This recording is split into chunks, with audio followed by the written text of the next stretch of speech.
빙하가 녹는다는 거예요. 우리가 빙하 녹는 거를, 빙하 녹으면 어떻게 되지? 해수면이 올라가지, 이렇게 생각합니다. 해수면이 녹으면 우리한테 영향이 있을까요? 북극의 빙하는 2030년에서 2040년 정도가 되면 향후 10년 안에 거진 다 녹는 데입니다. 거진 다 녹으면 어떻게 되냐면 우리나라 같은 경우 지금 이미 잠기고 있는 나라도 많이 있고요. 우리나라 같은 경우에 우리나라 국토의 5%가 됩니다. 그럼 우리나라는 산지가 70%인 나라예요. 산지가 70%인 나라에서 국토의 5%가 생기면 어떻게 되겠어요? 많은 차례인데 내 아들하고 내 딸은 어떻게 돼요? 내 손자 얘기가 아닙니다. 내 아들하고 딸, 20살, 30살인 내 아들하고 딸은 10년 뒤, 20년 뒤에 저 환경을 어떻게 겪을까를 같이 고민하죠. 다섯 번째가 뭐냐면 우리 한옥이에요. 한옥은 전제는 있습니다. 한옥은 지금 한옥같이 살 수는 없어요. 근데 한옥의 원리를 설명하기 하는데 이게 대청마루면요 여기 마당이 있습니다. 이 원리가 뭐냐면 마당이 햇빛이 비치면 이 마당이 뜨거워져서 축열이 된다는 거죠. 그래서 공기가 올라갑니다. 올라가면은 여기가 공기가 사라지기 때문에 이 뒤에 그늘진 공간에서 공기가 빨려옵니다. 빨려와서 이게 계절풍, 이게 여름이기 때문에 이렇게 순환해요.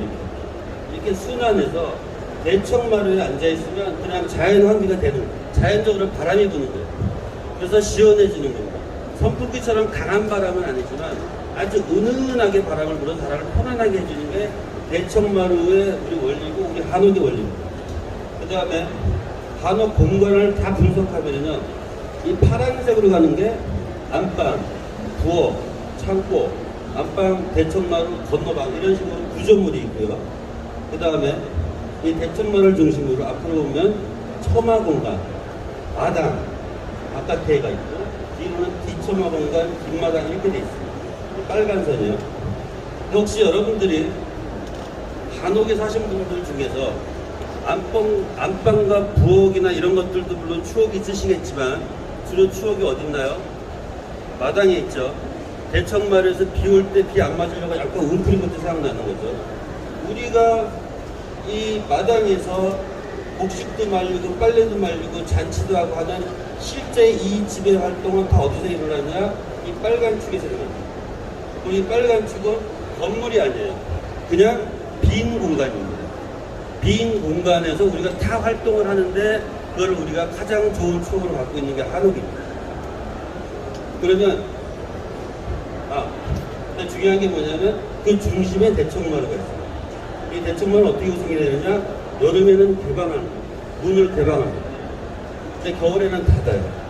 그래서 공간을 다변적으로 바꿔줍니다.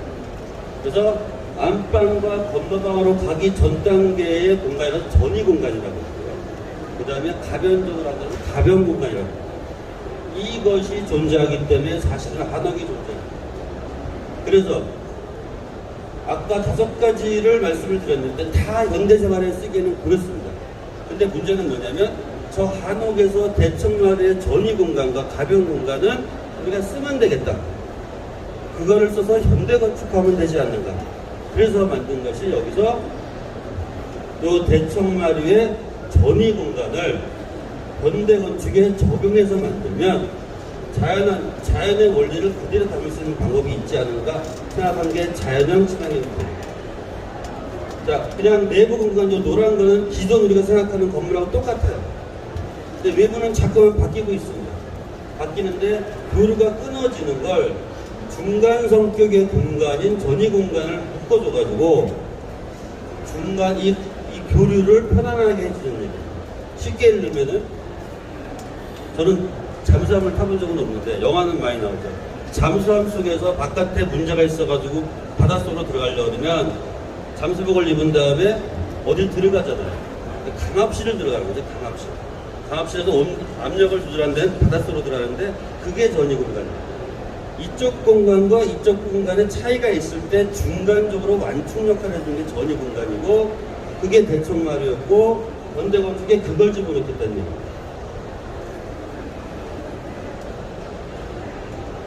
자, 말씀드린 대로 저는 지금 주택을 다 생존주택이라고 표현하고 있습니다. 앞으로 우리는 집을 통해서 내 목숨을 부지해야 되겠다. 예쁜 집, 누가, 제가 이런 걸 하다니까 누가 저한테 혼냈는데, 저는 그럽니다. 이쁜 집 보고 싶으시면요, 미술관 가시라고 합니다. 미술관. 미술관이 왜 존재하냐면요. 그렇게 하시고, 집은 나를 건강하게 만드는 생존주택이 필요하다. 자, 앞으로 자연형 친환경주택을 하기 위해서 원리를 간단히 설명을 드릴 텐데요. 지구에는 이거 다 제가 만든 이론입니다. 세 가지 자원이 있는데, 하나는 흙하고 물이 있습니다. 이게 1자원입니다. 1자원인데, 이 흙과 물에서 우주에서 해가 비쳐요. 해가 비쳤더니 어떻게 되냐면, 바람이 생깁니다. 대류가 일어나니까. 바람이 생겨요. 그래서 해하고 바람이 2자원으로 형성이 되는데, 이 해하고 바람은 일단 형태가 없어요. 무형자원입니다. 그 다음에 이 해하고 바람은 무한합니다. 영원히 무한합니다. 그래서 무형자원이고 영원히 무한한데 주인도 없어요. 그래서 이게 제일 싼 재료입니다. 돈을 아무도 안 받습니다. 흙하고 물은 돈을 받죠. 유한자원이죠. 저걸 파면 팔수록 지구가 망가지잖아요. 물론 쓰긴 써야 되지만 가장 싼 게 해와 바람이다. 세 번째가 뭐냐면 흙과 물에 해가 비쳐서 바람이 부니까 생명체가 탄생합니다. 우리 인간도 있지만 나무 같은 것들 다 이렇게 생명체가 탄생을 하죠. 이 나무가 일정한 부분을 자라고 난 다음에 소멸돼가는 과정에 건축 자재가 되는 거예요. 그러면은 이 세 가지 자원이 있는데 1자원하고 3자원은 다 유한자원이에요. 지구를 형성하고 있는 자원이에요.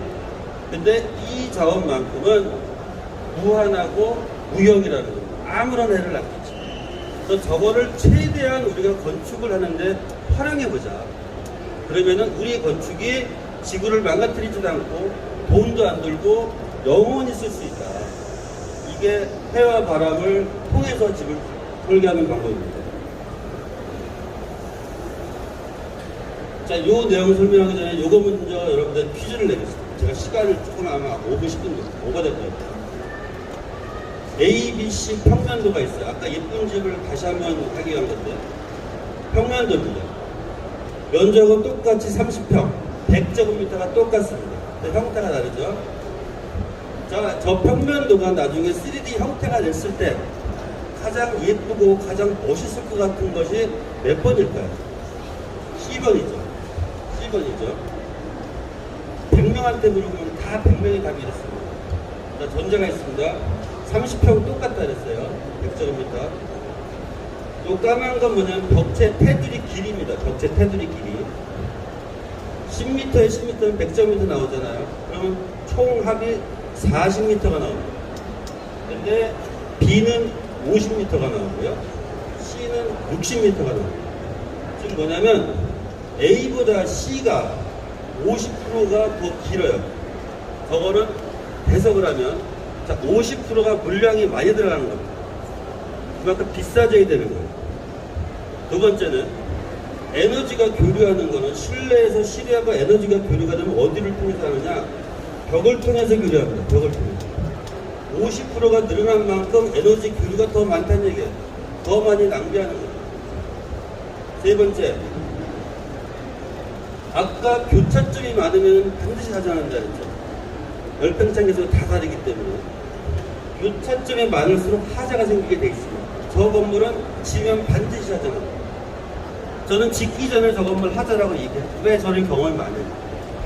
그래서 여러분들이 기존에 그냥 예쁜 집을 원했던 게 바로 이 집을 원하시는 겁니다. 돈 더 많이 들어가고 더 하자 빨리 나고 더 많이 나는 거를 여러분들이 원하시는 거예요. 근데 그걸 싸게 지면 어떻게 집니까? 더 부실하게 될 수밖에 없는 거예요. 기본. 건물은 아까도 말씀드린 건축은 복잡한 게 중요한 게 아니고요. 살기 좋은 게 중요한 거라서 가능한 한 단순화시키는 게 좋은 거예요.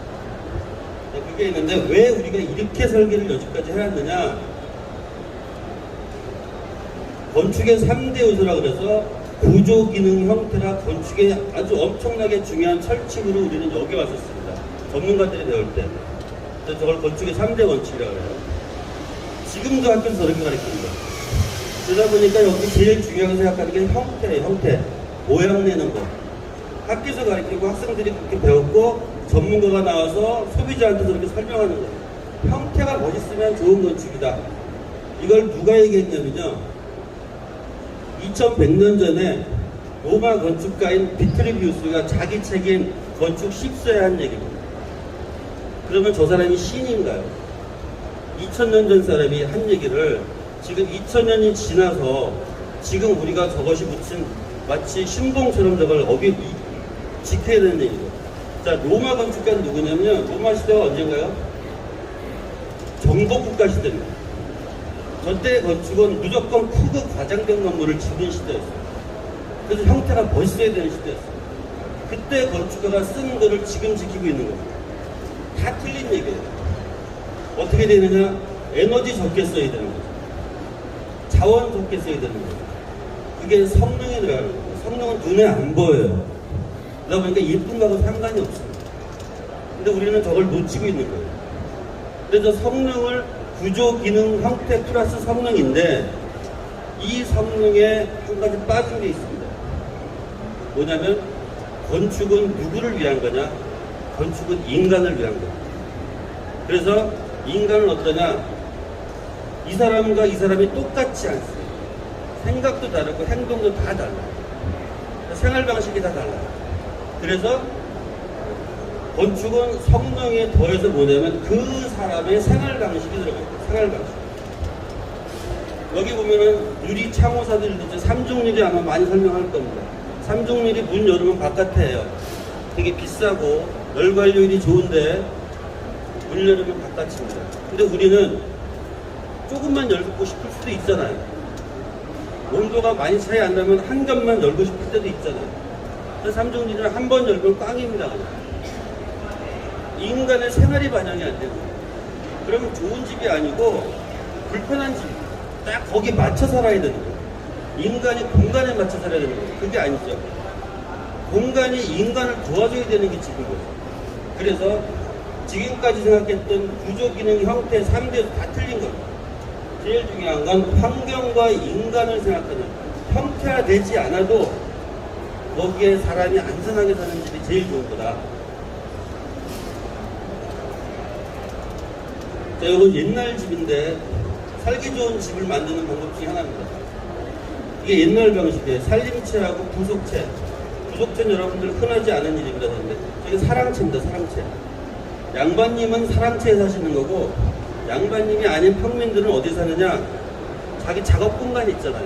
농기구를 걸어놓기도 하고 곡식을 말려놓기도 하고 이런 방이 있잖아요. 그게 부속채라고 합니다. 근데 우린 거기서 뭐 하나요? 뭐 새끼도 꼬고 다 하죠. 근데 가을에는 뭐예요? 동네 사람 모여서 투전 판다고 막걸리 마시는 데가 부속채입니다. 사랑채가 똑같은 거예요. 지금 뭐냐면 그 거주자의 특징, 취미 이런 것들을 다 표현하는 게 부속채입니다. 살림채는 뭐냐면 안방, 거실, 화장실 이게 살림채예요. 옛날에 이렇게 구조가 됐었는데 아파트가 많이 보급이 되면서 부속채로 빠져버렸습니다. 개성을 살리면은 많이 질 수가 없거든요. 공동주택을. 그러니까 개성을 다 말살해가지고 살림채만 남겨둔 게 지금 아파트 구조입니다. 그러다 보니까 내 집이 집 같지가 않은 거예요. 바깥에 활동하는 사람은 집에 가면 TV밖에 안 봅니다. 할 일이 없으니까. 그랬는데 이게 맞죠. 문제는 이거를 지금 적용하기가 어렵다라는 거예요. 그럼 어떻게 하느냐? 이런 공간을 여기다가 집어넣자는 거예요. 여기다가 집어넣는데 어떻게 하느냐? 이 살림채는 지금 공간이 다 단일 목적 공간으로 다 있어요. 침실에는 침대가 있고 식당에는 식탁이 있고 단일 목적만 돼 있어요. 옛날에 어떻게 살았나요? 옛날에 좋은 건 아니지만 안방에서 밥도 먹고 TV도 보고 얘기도 하고 별거 다 했죠. 그걸 다목적 공간이라고 했죠. 불편하지 않게 최대한 다목적 공간화를 시키면 공간도 절약이 되고 추억 만들기에 굉장히 도움되는 게 다목적 공간입니다. 그래서 살림채의 다목적 공간을 접목시키는 방법을 현대 건축에 적용해 보자라는 게 재설계 방식이 하나의 또 방법입니다. 그래서 저런 이론들을 통해서 구체적으로 그럼 어떤 모습을 갖느냐 보면요. 아까 말씀드린 대로 실내에서 실외로 교류하는 과정에 전이 공간을 만든다.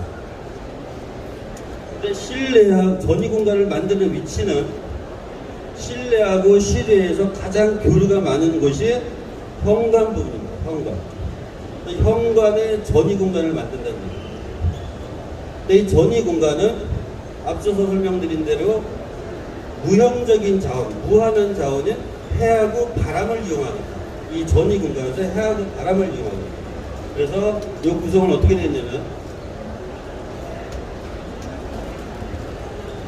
기존에 여기가 외벽입니다. 외부입니다. 외부. 여러분들이 많은 전원주택, 단독주택을 보시면 어떻게 되냐면 외벽에서 이렇게 폭파해서 들어와가지고 여기가 현관으로 구성되는 걸 많이 봤을 거예요. 폭파열이 있죠. 그래서 현관이 꽤 큽니다.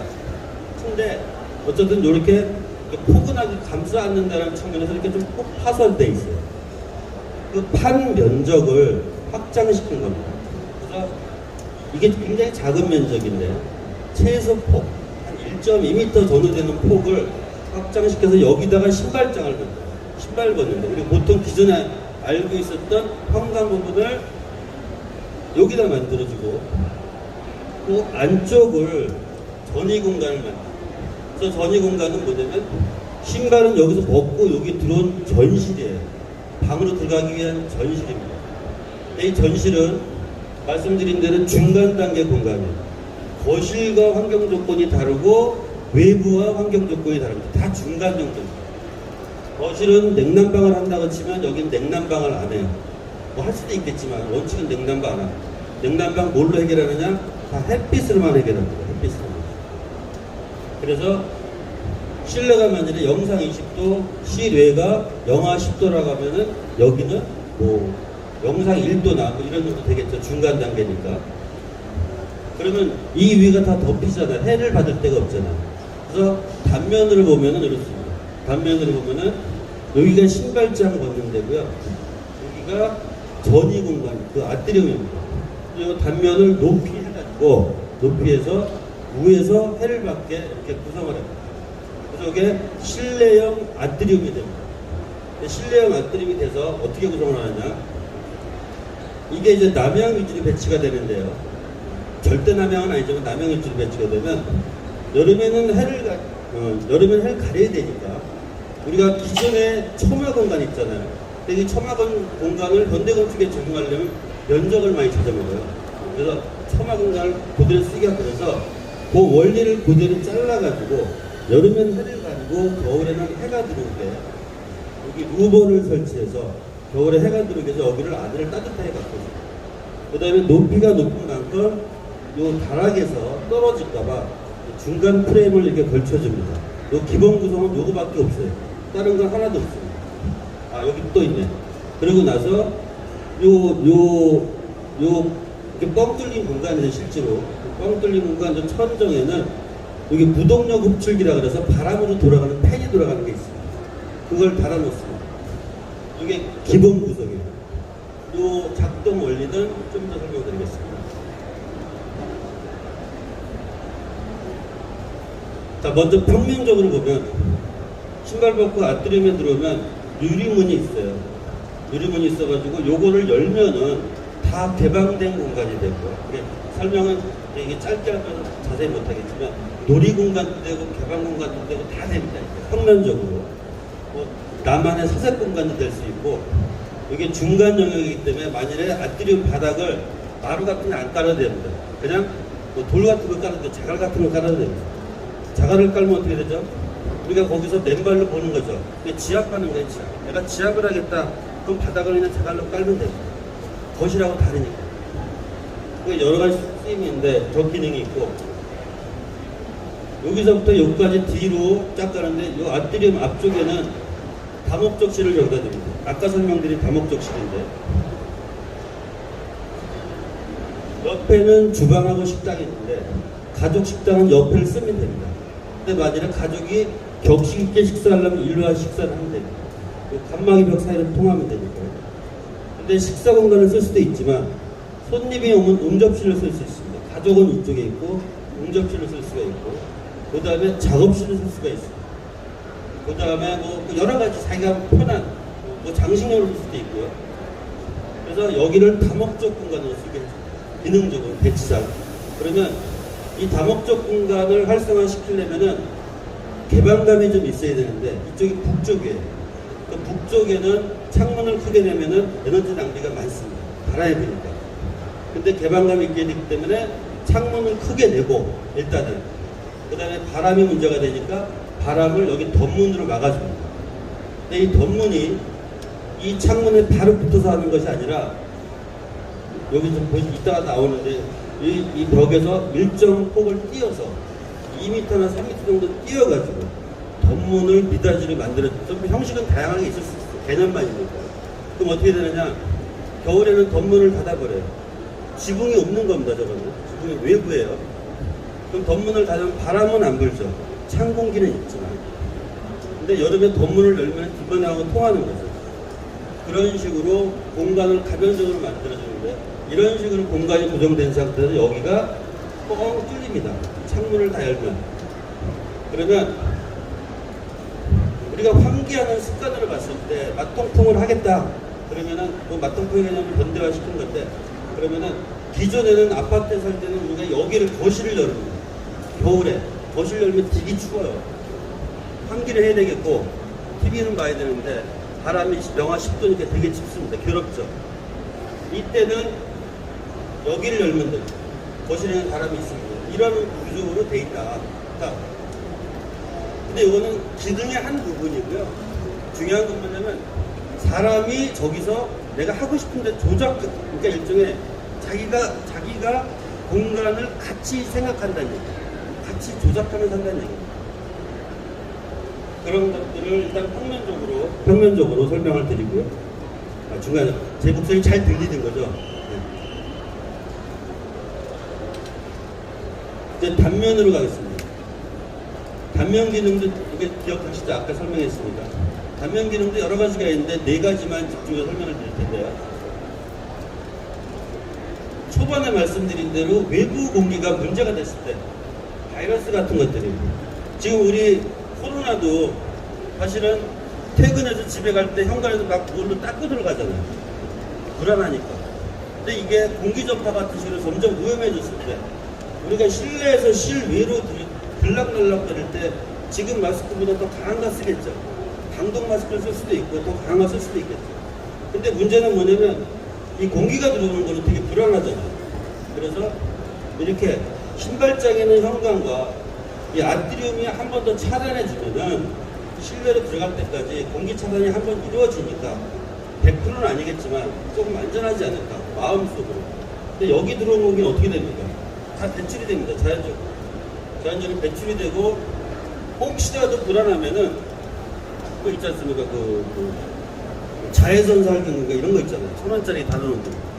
그런 거 살균해서 사람 안 다닐 때 밤에 좀 틀어놓는다든지 그런 식으로 제가 모든 거를 제한하는 것이 아니라 공간이 있으면 거주자가 뭔가 스스로 창의적으로 만들 수 있다는 거예요.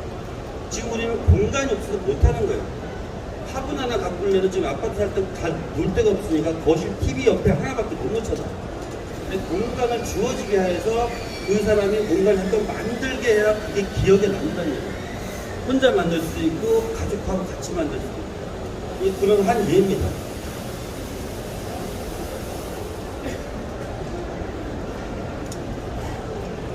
자, 두 번째는 뭐냐면 제 설계는 이렇게 돼 있어요. 현관에 여기 급기관을 묻어놨습니다. 물론 덮개가 있는 급기관을 묻어놨어요. 그리고 그 무동력 흡출기 요 사이에 여기에 배출구 구멍 덮개가 있는데 그 덮개를 여기를 열고 여기를 열었습니다. 손으로 열면 돼요. 열면 어떻게 됩니까? 여기는 공기가 따뜻해지잖아요. 햇빛이 비치면 이게 하나가 추결이 됩니다. 공기가 따뜻해지면 당연히 올라가게 돼 있어요. 올라가게 되면은 배출이 됩니다. 그러니까 배출이 되는데 만약에 외부 바람까지 있으면 배출이 더 빠르겠죠. 빠르면 이 공기가 다 배출되면 여기 공기가 없잖아요. 없기 때문에 빨려 들어야 됩니다. 실내 공기는 배출이 되는 거고 외부 공기는 빨려 들어오는 거예요. 그래서 공기가 계속 움직이는 거예요. 이거는 그냥 요 덮개만 열어놓으면 365일 지가 알아서 돌아가는 거예요. 지가 돌아가는 거예요. 지가 들어가는데 여기는 중간의 공기인데 만약에 이 공기를 실내에 집어넣고 싶겠다. 그러면 요 아트리움 벽에 있는 창문을 열어서 환기하는 거예요. 예를 들어서 다른 얘기 좀 이따 다시 하겠습니다. 창문 여는 거. 이렇게 그냥 계속 돌리는 거예요. 근데 만일에 이 앞에 급기관을 닫아버리고 뒤를 열으면요. 다목적실과 외부 준외부 공간 사이를 열으면 어떻게 됩니까? 여기 공기는 시원하잖아요. 그늘지니까. 근데 여기는 계속 빨려 나갑니다. 그럼 어떻게 되냐? 공기가 빨려 나가요. 뒤에서 들어옵니다. 그래서 이렇게 순환됩니다. 구조가. 이게 아까 설명드린 내용이죠. 어디죠? 우리 한옥의 대청마루 구조가 똑같습니다. 똑같아서 그 원칙에 따르면 요거는 대청마루, 즉 다목적 공간은 대청마루가 되는 거고요. 이 아트리움은 마당이 되는 거죠. 실제 기능도 그렇습니다. 그러면 이 기능 자체가 뭐냐? 요 공간만 만들면 된다는 얘기예요. 그죠? 우리가 365일 중에 여름, 아주 뜨거운 여름하고 아주 추운 겨울을 제외한 봄이나 가을이나 뭐 초여름이나 초겨울이나 이럴 때는 이것만 열어놓으면 계속 자연하게 되는 거예요. 그런 상태에서 제가 거실 창문을 열어놓으면은 이 안에 공기가 그냥 들어오는 거예요. 보완하는 방식. 이게 자연환기 방식이고요. 물론 전제는 제가 시간 관계상 아주 깊이 자세한 설명을 못 드려요. 그 다음에 아주 미세먼지가 무지장 심합니다. 초미세먼지가. 아니면 영하 30도 추워졌어요. 영상 40도는 더워졌어요. 그때는 자연환기 하면은 열 손실이 있을 것 같다고 생각이 들면 어떻게 하느냐? 열외수 환기 장치를 저희도 씁니다. 독일식 패시브하우스에 썼던 열외수 환기 장치를 씁니다. 근데 열외수 환기 장치가 달라요. 기계식 열외수 환기 장치는 일단 가격이 비싸요. 가격이 싸면 쌀수록 잘 고장납니다. 이게 미세하게 교류하게 에너지가 교류하기 때문에 잘 고장나는데 이거 어떻게 하느냐? 요 현관 위에 벽돌로 이렇게 쌉니다. 벽돌을 간격을 띄워가지고 벽돌벽을 쭉쭉 싸요. 쭉쭉 벽돌을 이제 하얀색으로 넣고 요 안에 파이프를 이렇게 묻어요. 파이프는 뭐냐면은 난로 연통 있지 않습니까?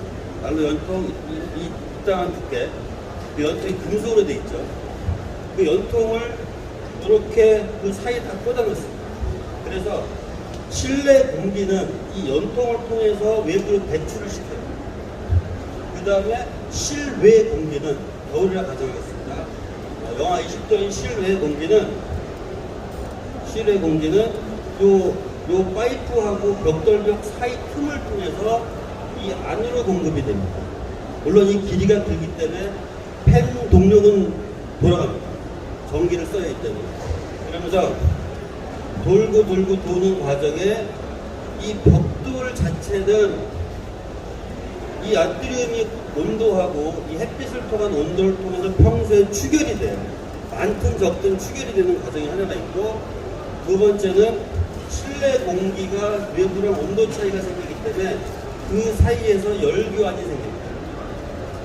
열교환을 해서 이 형광폭만큼만 하면은 이 길이를 봤을 때 약 10m에서 15m 정도의 파이프 길이가 나와요. 계산상으로 보면 그 정도를 돌립니다. 돌려서 실외 공기가 마지막으로 어디로 들어가느냐? 방으로 들어가는 게 아니라 이 아트리움으로 배출이 됩니다. 아트리움으로 들어가요. 아트리움으로 들어온 공기는 마지막으로 햇빛이 비쳐서 살균을 하게 시킵니다. 자연 살균을 통한 다음에 그 다음에 거실 창문을 열어서 실내 환기를 시키는 거죠. 요거는 절대 고장 안 나는 거예요. 첫째, 가격이 무지장 싸요. 그냥 현장 시공할 때 저 원칙대로 쌓기만 하면 돼요. 재료비는 제가 계산해 보니까 벽돌 한 400장 정도 줍니다. 그러면은 재료비만 보면은 한 3, 40만 원이면 됩니다.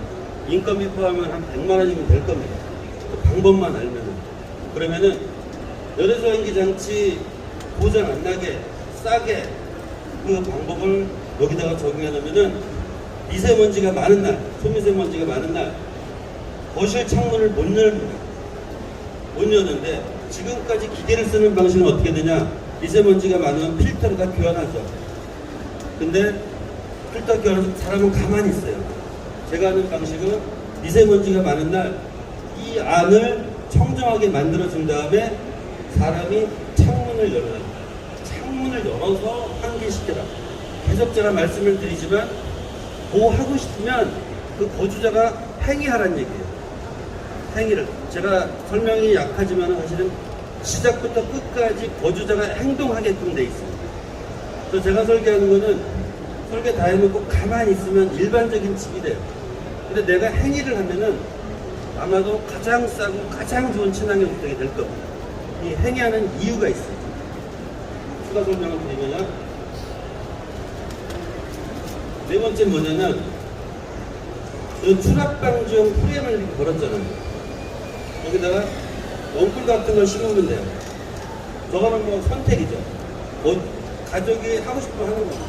넝쿨이나 화분이나 식물들을 저기다가 심어 놓는 거예요. 심어 놓으면 들어갈 때는 자기 머리 위로 식물들이 매달리는 거고요. 그 다음에 다락에 올라가면 앞에 식물밭이, 잔디밭이나 뭐 넝쿨밭이나 이게 쫙 펼쳐져 있는 거예요. 그럼 이게 구성이 되어 있는 상태에서 아까 공기들이 들어오잖아요. 그럼 들어오면 어떻게 되느냐? 일단 식물을 통한 시각적, 심미적 치료 효과가 있지만 추가가 뭐냐면 식물의 자연정화 효과까지 당연히 있던 얘기예요. 근데 물론 식물을 갖다 놓으면 귀찮죠. 나중에 또 낙엽도 떨어지고 뭐 하겠죠. 그 사람이 치워야 되는 거예요. 치우라고 하는 거예요. 자기가 뭐 행위하라고 하는 거예요. 그래서 보신 대로 그냥 요 기능 만들어서 햇빛 들게 하고 프레임 걸어서 무동력 흡출기만 달아놓으면 이 기능이 다 되는 거예요. 우리가 여지까지 알고 있었던 친환경 기능, 에너지 절약 기능부터 환기 기능, 기타 추가로 다 됩니다. 여러분들이 아마도 생각했던 친환경이라는 기능은 저걸로 다 됩니다. 물론 강도는 차이가 있을 수 있어요. 기계를 쓰면 강도가 세게 나와요. 당장은 좋지만 그게 우리를 점점 약화시키는 거예요. 저건 자연의 힘이기 때문에 은은하게 가는 거예요. 은은하게, 지속적으로. 저거는 공간만 만들면 되는 거예요. 돈이 별도로 드는 게 아닙니다. 기계를 쓰거나 특별한 구조를 한다거나 그게 아니라 만약에 평당 공사비가 1,000만 원이 원시라고 했을 때 1,000만 원 집에 저거를 하면은 1,000만 원 가치 있게 나오는 거고 500만 원짜리 집은 500만 원 가치 있게 저거는 나오는 겁니다. 이전에 500만 원짜리 집을 줘서 하자라고 치면 그때 하자만 있는 집이잖아요. 그래서 저거는 500만 원짜리 집에 하자 플러스 친환경까지 포함되는 거니까 완화를 시킨다는 얘기예요. 기타 세부적인 게 굉장히 많습니다. 근데 너무 많으니까 그냥 하나만 하고 지나가겠습니다. 창문, 그러니까 친환경 주택을 함에도 불구하고 비쌀 이유가 없다. 그 얘기는 뭐냐면 동식 패시버 3중리를 쓰는 거 지금 되게 많이 씁니다. 비싸요 일단. 되게 무겁고 열면 끝이라 그랬죠. 저희는 어떻게 제안하냐면 여러분 흔히 아시는 아파트 미닫이문 있지 않습니까? 미닫이문을 내부 미닫이문, 외부 미닫이문 그냥 쓰면 됩니다. 이게 제일 편하고요. 제일 쌉니다. 제일 기능이 편해요. 기밀성은 떨어져요. 3중리보다 기밀성은 떨어집니다. 하지만 제일 편해요. 근데 이 사이에 지금 여러분들 사시는 집에는 없을 텐데 내부 창하고 외부 창 사이에 봉투라서 약간 간격을 띄웁니다. 약 10cm 정도를 띄워줘요. 10cm 정도를 띄운 다음에 그 안에 브라인드를 설치합니다. 이 브라인드는 뭐냐? 아까 말씀드린 대로 유리를 통해서 들어오는 일사 차단해 주는 기능입니다. 일사 차단을 안 하면 유리는 무진장 에너지적으로 불리해요. 그러면 이 브라인드는 차양하고 똑같은 기능입니다. 이 브라인드 설치하는 방법이 내부에 드는 방법이 있고 외부에 드는 방법이 있어요. 내부에 드는 방법은 에너지 측면에서 아무 효과가 없습니다. 그냥 그거는 프라이버시만 보호하는 아무 효과가 없고 제일 좋은 건 외부에 되는 거예요. 외부에 되면요 제일 효과가 좋아요. 무진장 비싸요. 무진장. 저거 하나 달라고 그 거실 안방 하다 보면요, 몇백만 원 올라가는 건 별거 아닙니다. 그러면 이 방식으로 하면 얼마냐? 외부를 냈을 때 거실에 100만 원, 200만 원 든다고 하면 이 방식으로 하면은 중간에 거실 냈을 때 10만 원이면 충분합니다. 그 다음에 외부는 시간이 없고 그것도 많이 왔으니까 많이 빨리 하겠습니다. 그냥 지나갈게요. 그 우리 광고 같은 거 보면 그런 거 있죠. 어느 여자 모델이 거실에서 TV 앞에 앉아가지고 리모컨 딱 틀었더니 엄청난 큰 통창, 거실 통창에서 뭐 브라이드 쫙 오잖아요. 그래서 제가 그러니까 지금 인류가 망하는 거예요. 지구가 망하는 겁니다. 자기 소파에 앉아서 1m 가면은 거실 창인데 1m 가서 브라이드 손으로 하면 안 돼요. 근데 습관이 그거를 왜 전동을 하고 멋있다고 하냐는 얘기예요. 그때 에너지 쓰고 자원 쓰고 다 망가뜨리면서 지구 자원 다 망가뜨리는데 우리가 지금 책임이 없다 말하면 안 되잖아요. 손으로 치라는 얘기예요. 손으로. 그러면은 돈도 절약되고 에너지도 절약되는데 거기에 낱말 하나가 들어갑니다. 인간 동력이라는 게 들어요. 인간 동력. 그 인간 동력이 되게 중요한 거예요. 인간 동력을 쓰면 기존에 쓰는 에너지를 엄청나게 줄일 수 있어요. 이건 인간 동력을 쓴다는 개념입니다. 그래서 말씀드린 대로 현관, 다목적실 말이라도 패턴화 시킨 거예요. 패턴화 시켰다는 건데 이 구조라고 시간이 이제 많이 돼서 짧게 하겠습니다. 이 방식으로 하면 저렴하고 돈 안 들고요. 별로 일반적으로 똑같이 자원 절약하고 건강해지고 하자가 안 생겨요. 하자 안 생기고요. 그 다음에 말씀드린 대로 계속 그 사람이 작동을 해야 돼요. 창문도 열어야 되고 브라인드도 쳐야 되고 이걸 왜 칩니까? 브라인드 칠 때 햇빛이 들어오네. 브라인드 치면 햇빛이 안 들어오겠네. 에너지 절약되네. 환기하려면 창문 열어야 되네. 환기 필요하네. 이걸 항상 느끼는 겁니다. 기계가 해주면 가만히 있으면 되지만 기계가 안 해주게 제가 구성을 하기 때문에 자기가 항상 느끼고 작동을 시켜야 돼요. 그 사람의 환경 변화하고 똑같이 따라가는 겁니다. 똑같이 따라가면서 환경이 더 많이 변하면 더 많이 행위하게끔 하는 게 제 설계 방식입니다. 그래서 말씀드린 대로 제가 설계하는 친환경 주택은 에너지를 절약하는 주택이 아니고요. 물론 절약이 됩니다. 그 다음에 쾌적하게 하는 주택이 목적이 아니고요. 거기 사는 사람이 변하게 하는 게 제 목적입니다. 그 사람이 변해야 초반에 말씀드린 대로 10년 뒤에 20년 뒤에 환경이 지금보다 엄청나게 나빠졌을 때 그나마 버틸 수 있고 살아남을 수 있다는 얘기예요. 약간 농담 비슷하게 하면요. 우리 영화 터미네이터 많이 봅니다. 터미네이터 기계가 인간을 지배하죠. 그때 터미네이터하고 싸우는 저항군이 누굽니까? 존 코너라고 있어요. 존 코너는 어떻게 저항군 사령관이 됐느냐? 엄마가 어릴 때부터 그렇게 가르칩니다. 엄마가 저항군 사령관으로 가르쳐서 걔가 저항군 사령관이 되는 거예요. 그렇게 환경에 버틸 수 있게 집이 만들어주자라는 게 제가 생각하는 친환경 주택입니다. 자, 사례는 무진장 많아요. 아까 그 패턴화 시켰기 때문에 사례가 무진장 많은데 시간이 이미 20분 가까이 초과됐습니다. 그냥 사례가 있다는 거 보시고요. 이 모든 사례나 이런 것들은 다 저작권이나 이런 거 다 공부가 돼 있기 때문에 필요하시면 협의하시면 됩니다. 사례가 있는데 혹시 나중에 카드락 보시면 인터넷 수도 있으니까 거기 보시면 몇십 개 도면들도 다 올라가 있습니다. 보실 수 있어요. 이런 신뢰 정원 같은 거 만들자라는 거예요. 자기 스스로. 제가 이거를 2018년부터 개발을 시작해서 말씀드린 대로 초창기, 우리나라 초창기부터 국토부나 공기원이나 기타 연구기관하고 같이 많은 작업을 했는데 이 작업을 본격적으로 한 건 2018년부터 시작해서 올 초까지 약 5년 정도 여기는 거의 매달려서 했었습니다. 매달려서 해서 이게 설계가 지금 아직 완공된 게 없어요. 이게 지금 첫 번째 집인데 아마 한 10월 정도 주공 날 겁니다. 근데 이 공사를 누가 했느냐? 그냥 동네 목수 한 분 데리고 건축주가 자체다 근무하고 있어요. 그러니까 이 얘기를 왜 하느냐? 아주 훌륭한 시공자를 데려다 한 게 아닙니다. 일반적인 집을 지은 거예요. 일반적인 집을 졌는데 이 구조에 떨어진 것 뿐입니다. 이 구조에 따라. 그리고 10월 정도 준공이 나기 때문에 지금 기본 틀은 어느 정도 돼 있어요. 제가 지난달 말에 지금 7월 말에 저기 갔었습니다. 가가지고 그날이 34도 온도였었고 제가 도착한 시간이 오후 3시였습니다.